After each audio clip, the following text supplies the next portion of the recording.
Assalamualaikum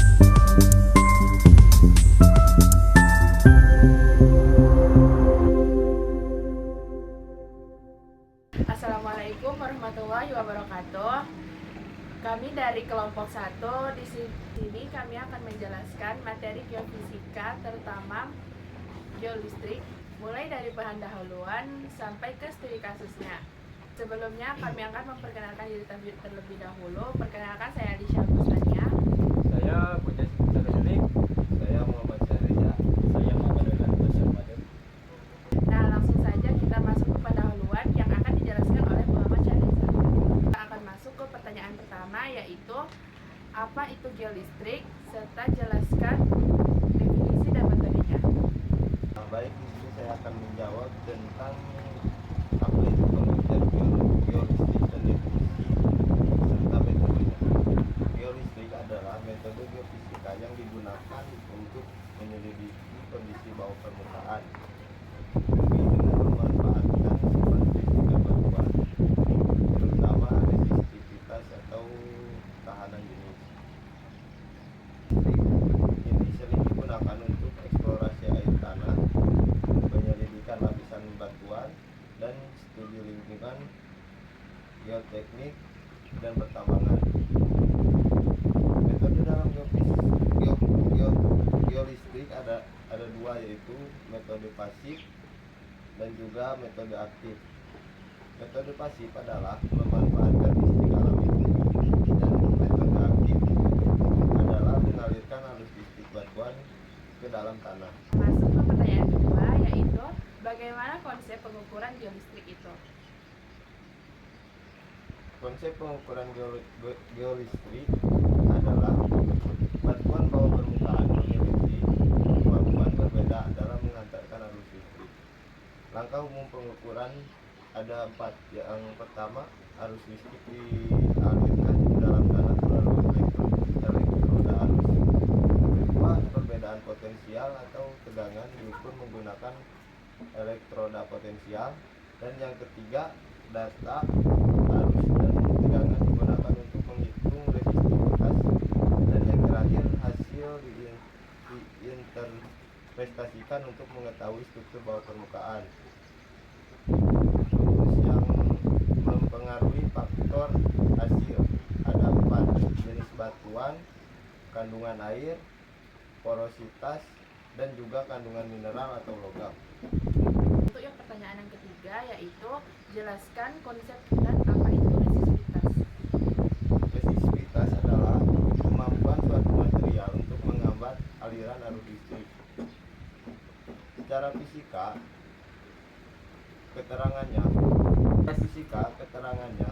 yaitu V sama dengan resistivitas atau OHM meter, R sama dengan hambatan atau OHM, A sama dengan luas penampang, dan L sama dengan panjang penghantar.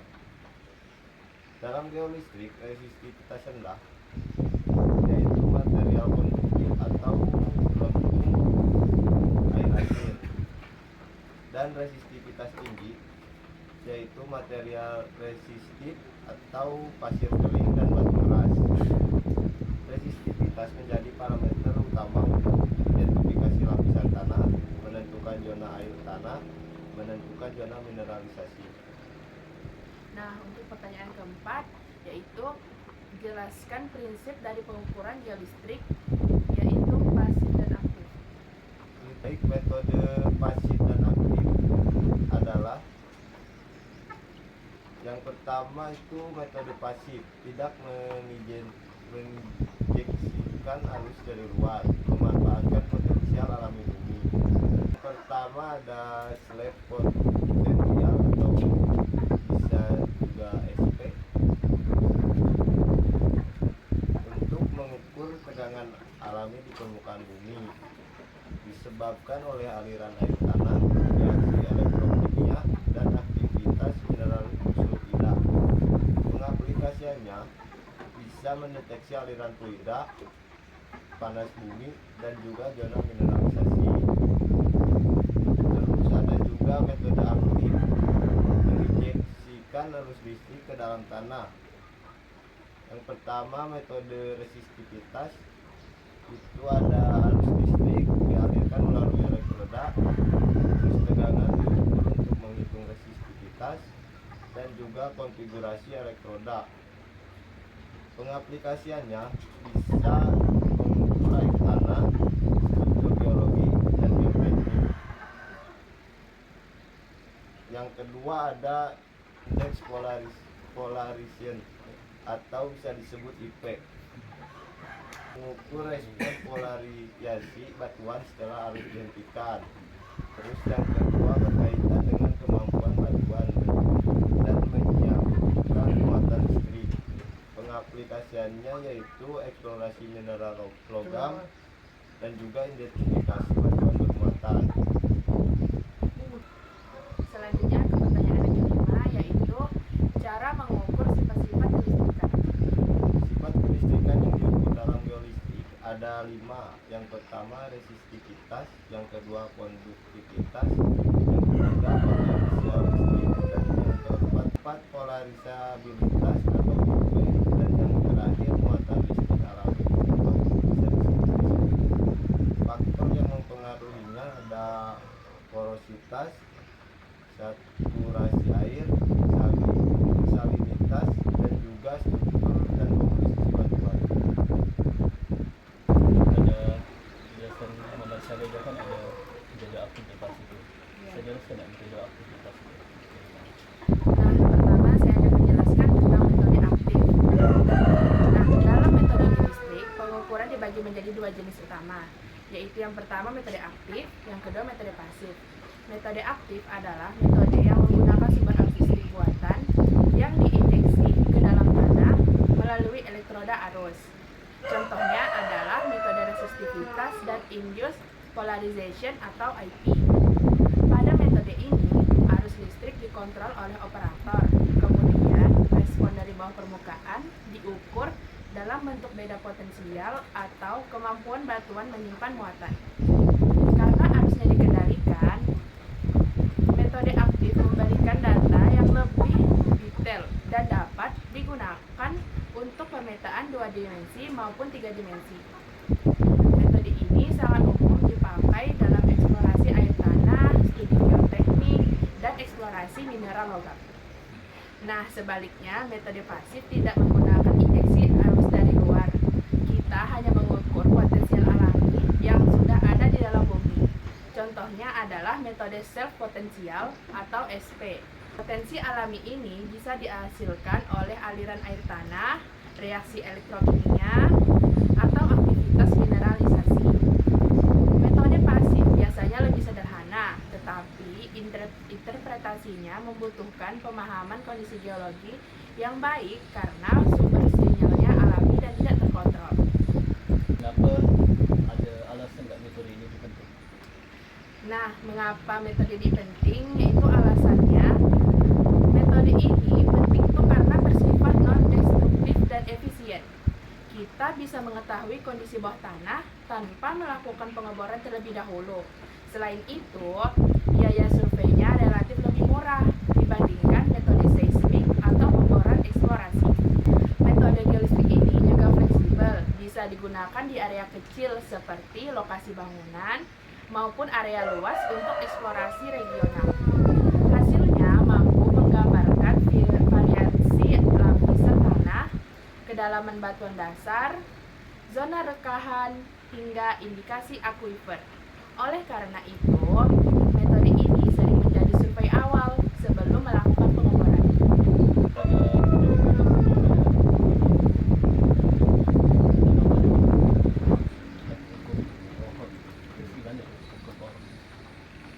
Nah, di sini saya akan menjelaskan tentang mengenai hukum Ohm. Hukum Ohm ini menyatakan bahwa beda potensial sebanding dengan arus listrik dan hambatannya. Jadi itu kayak sebanding. Nah, secara matematis dituliskan V sama dengan I dikali R. Nah, dengan tegangan V yaitu tegangan, I arus, dan R itu resistivitas. Artinya, jika kita mengetahui arus yang diinjeksi dan mengukur beda potensial yang muncul, maka kita dapat menghitung hambatannya. Dalam geolistrik ini, hambatan tersebut dikonversi menjadi resistivitas dengan memperhitungkan faktor geometri susunan elektroda. Konsep ini sangat penting karena seluruh perhitungan dalam metode resistivitas dan IP berawal dari hubungan antara arus, tegangan, dan hambatan sesuai prinsip hukum Ohm.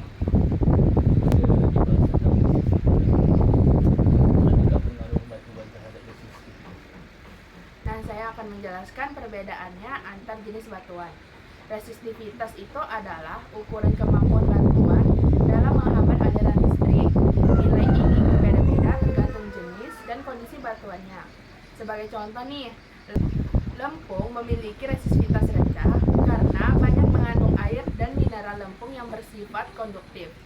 Terus, pasir jenuh air itu memiliki resistivitas lebih rendah dibandingkan pasir kering. Selanjutnya, batuan beku kompak seperti granit memiliki resistivitas yang tinggi karena sedikit pori dan sedikit air. Nah, yang terakhir ini, zona mineralisasi fluida biasanya menunjukkan resistivitas rendah dan chargeability tinggi pada metode IP.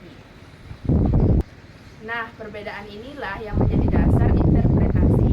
Ketika kita melihat variasi warna atau nilai pada penampang hasil pengolahan data, itu menunjukkan adanya perubahan sifat batuan di bawah permukaan. Nah, saya akan menjelaskan nih faktor yang mempengaruhi resistivitas. Beberapa faktor utamanya itu ada yang pertama, kandungan air. Semakin banyak air, resistivitas cenderung menurun. Nah, yang kedua ada salinitas. Air dengan kandungan garam tinggi lebih konduktif sehingga menurunkan resistivitas. Yang ketiga, porositas, yaitu batuan berpori tinggi cenderung memiliki resistivitas lebih rendah jika porinya terisi air. Nah, yang keempat itu tingkat kejenuhan. Batuan jenuh air lebih konduktif dibandingkan batuan kering. Nah, yang kelima itu ada temperatur. Kenaikan suhu umumnya meningkatkan konduktivitas. Keenam, kandungan mineral logam. Contohnya mineral itu seperti pirit, kalkopirit dapat meningkatkan konduktivitas. Nah, yang terakhir itu ada struktur batuan. Rekahan atau zona patahan yang terisi fluida juga dapat menurunkan resistivitas. Karena banyak faktor yang mempengaruhi, interpretasi data geolistrik tidak hanya melihat angka resistivitas, tetapi juga mempertimbangkan kondisi geologis setempat. Metode konsep arus lainnya sampai ke faktor-faktor. Kalau bisa jelaskan alat-alat itu pun apa sih? Nah, dalam survei geolistrik ada beberapa peralatan utama yang wajib digunakan agar pengukuran resistivitas bawah permukaan dapat dilakukan dengan akurat. Yang pertama adalah resistivity meter. Alat ini berfungsi untuk menginjeksikan arus listrik ke dalam tanah sekaligus mengukur beda potensial yang muncul akibat aliran arus tersebut. Dari dua parameter ini, arus dan tegangan, kita bisa menghitung nilai tekanan jenis atau resistivitas batuan. Nah, nilai inilah yang menjadi dasar interpretasi kondisi bawah permukaan. Terus yang kedua adalah elektroda. Elektroda terbagi menjadi dua jenis, yaitu elektroda arus dan elektroda potensial. Elektroda arus berfungsi mengalirkan arus listrik ke dalam tanah. Biasanya diberi simbol C1, C2.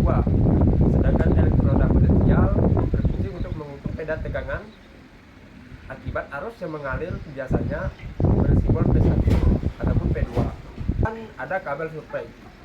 Kabel ini menghubungkan elektroda dengan alat resistivitas meter. Kabel ini biasanya memiliki penanda jarak tertentu agar memudahkan pengaturan spasi antar elektroda di lapangan. Selanjutnya ada sumber daya listrik atau baterai.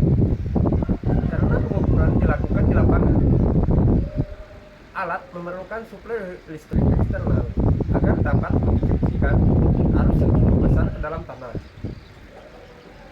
Ada juga GPS. Ini digunakan untuk menentukan titik pengukuran pengenalan sehingga data dapat dipetakan secara spasial dalam survei 2 dimensi maupun 3 dimensi. Koordinat sangat penting untuk proses pemodelan. Selain itu, terdapat juga palu geologi.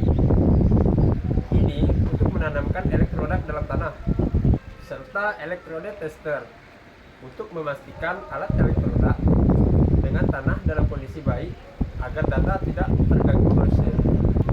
Semua peralatan ini bekerja sebagai satu sistem untuk menghasilkan data resisitivitas yang akurat.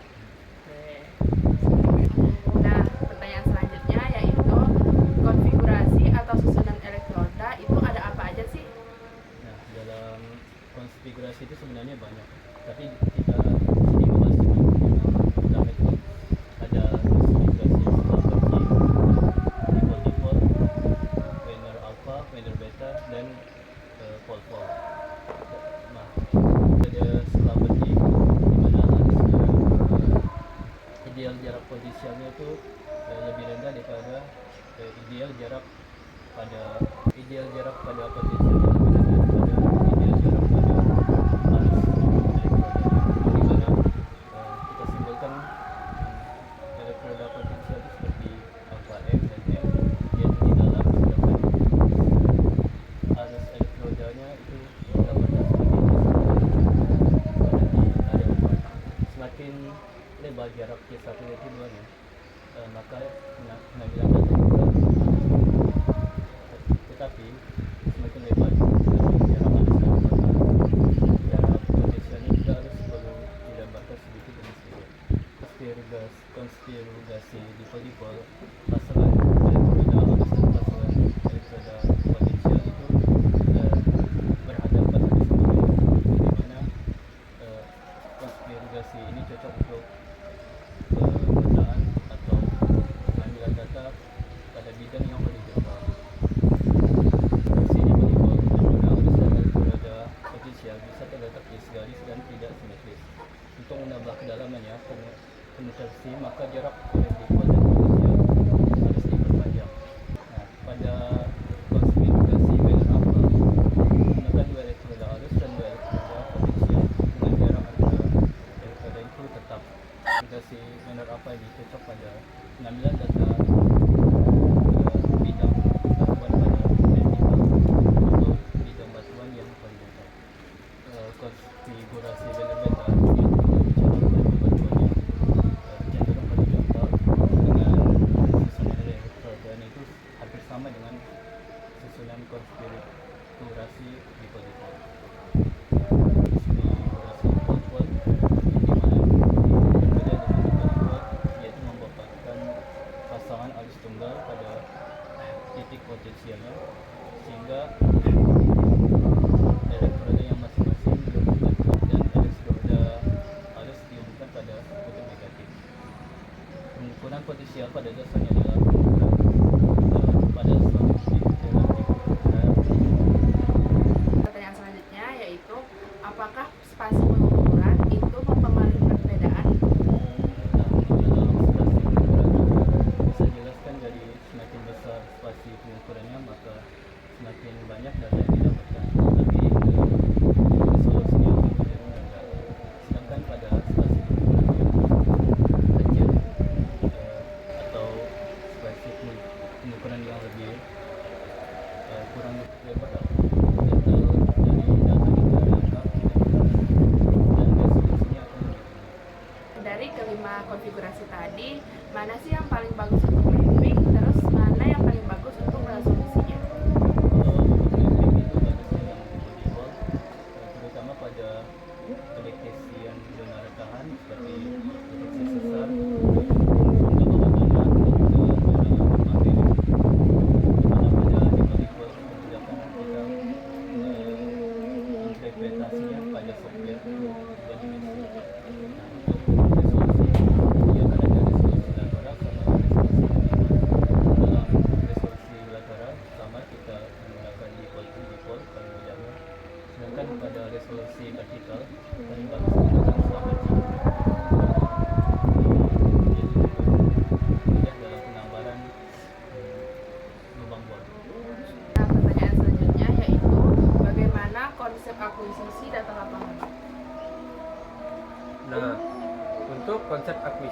data geolistrik pada dasarnya adalah bagaimana kita merancang dan mengambil data secara sistematis agar hasilnya representatif.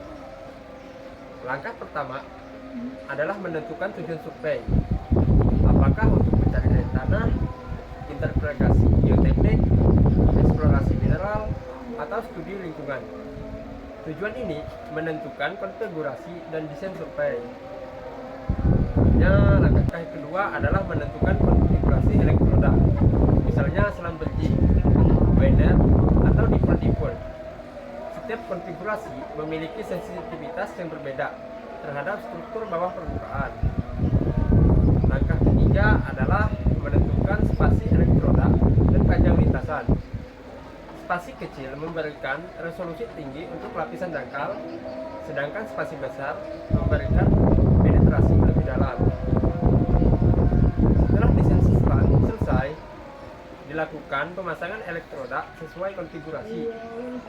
Arus listrik kemudian diinjeksikan ke tanah melalui elektroda arus, dan peda potensial diukur melalui elektroda potensial. Nilai resistivitas dihitung menggunakan rumus, yaitu PA sama dengan K dikali delta V dibagi I, di mana A adalah faktor geometri yang tergantung konfigurasi. Data yang diperoleh kemudian diproses menggunakan software inversi untuk mendapatkan model 2 dimensi atau 3 dimensi resistivitas bawah permukaan.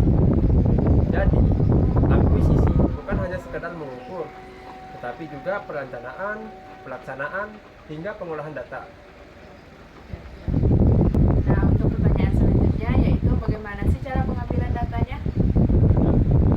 Sebelumnya kan akuisisinya sudah dijelaskan sama BGS. Mungkin saya akan menjelaskan tentang bagaimana cara pengambilan pada yang pertama, cara pengambilan data. Yang pertama dilakukan menempatkan 4 elektroda secara simetris, yang dimana elektroda arus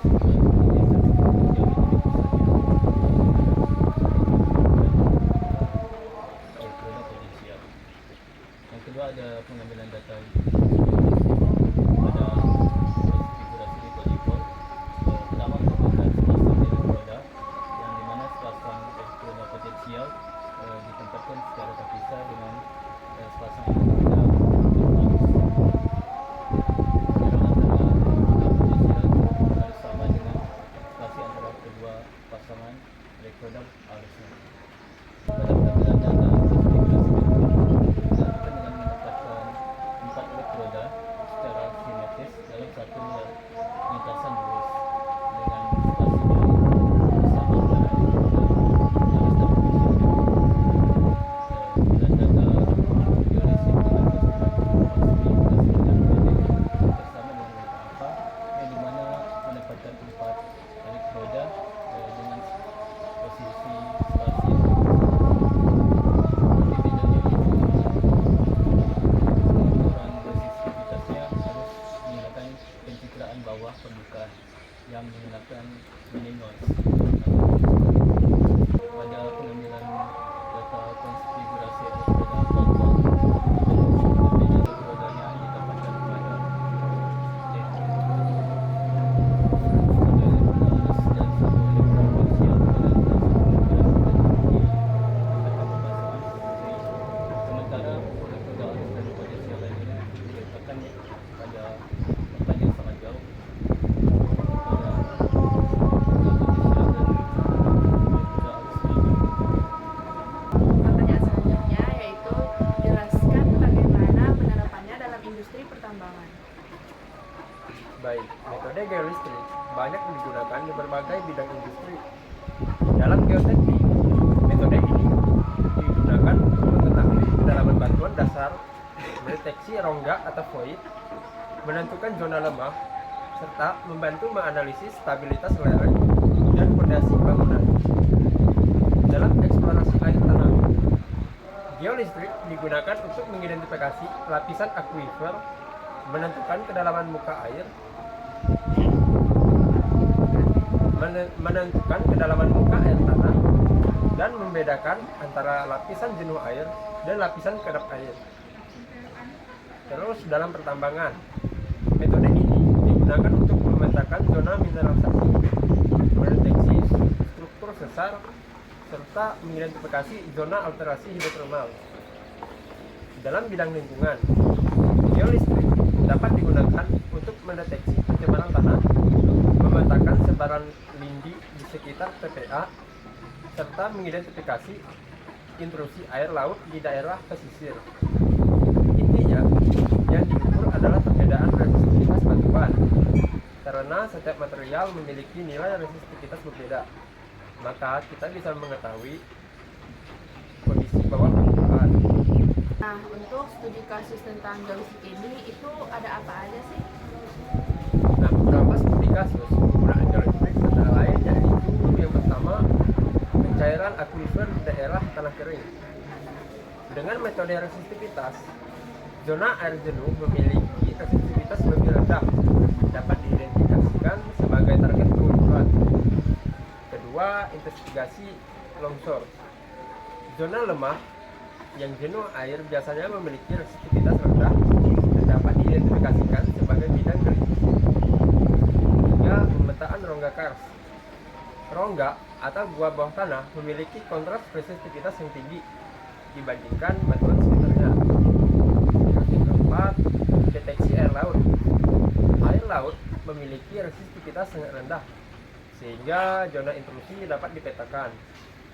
Yang kelima, identifikasi zona mineralisasi berbeda dalam eksplorasi tambang karena mineral memiliki sifat konduktif.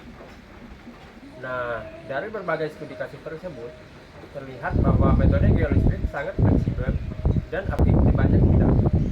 Nah, sekian dari kami, mungkin itu saja materi yang dapat kami sampaikan. Mohon maaf apabila ada kesalahan kata. Kami akhiri. Wassalamualaikum warahmatullahi wabarakatuh.